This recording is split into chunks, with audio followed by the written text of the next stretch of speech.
China and the United States have reached over 90 agreements at the 6th Strategic and Economic Dialogue. The world's two largest economies have promised closer cooperation on climate change, trade, and cybersecurity.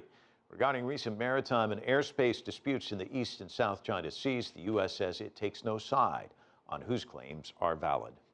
For more on the outcomes at the s&ed and U.S. Secretary of State John Kerry's visit to China, we are joined by Jonathan Pollack. He is a senior fellow for East Asia Policy at the Brookings Institution, a liberal-leaning think tank based here in Washington.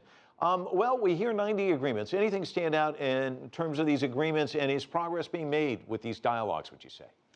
Well, a lot of it depends on what your expectations are. There's almost an inbuilt tendency in these exchanges, and this is the 6th we have now done with China, to emphasize the number of areas of supposed agreement or outcomes. But a lot of this is pretty broad, kind of vague, not really something very, very detailed and specific. Though I do think in a few areas there was probably some progress made. It's going to take a little while now for us to sort out exactly what was or was not achieved here. I don't minimize the importance of these dialogues, but we need to be realistic about what can be achieved over the course of a couple of days. You say some areas where progress was made. Where do you think that might be? Well, it seems as if one area emphasized very, very much by Secretary of State Kerry, among others, was forward movement in some areas of climate change cooperation. It seemed to be the case where there's more specific discussion or a level of detail that we just don't see in a lot of the other areas, because frankly, to make major breakthroughs is something that's going to take, I think, significantly longer. Beyond this, there are just areas of flat-out disagreement, and where the two sides hopefully can air this in a respective way in these discussions. But the question is the means to an end.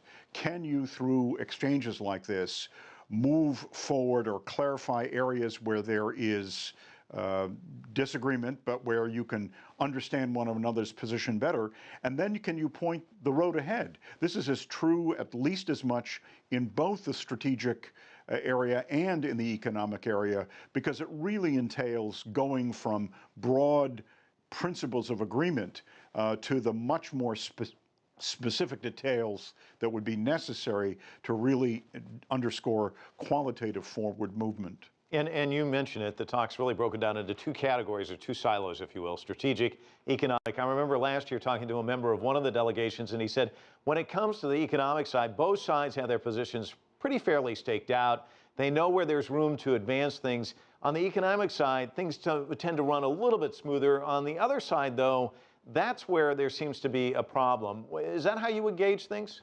I'm not sure that I would. I think that the problems are distinct and separate in the two realms because, of course, with respect to strategic issues, this is an area where both countries are going to, in some measure, reserve their positions, stake out positions that in effect defines their bottom line judgments. So you have to find a way to kind of mesh that in between if you can. But on the economic dimension, the expectations have gone up very, very significantly, because what the United States is looking for, and supposedly China is too, is a much more interactive process on areas of economic interaction, negotiation, for example, of a bilateral investment treaty.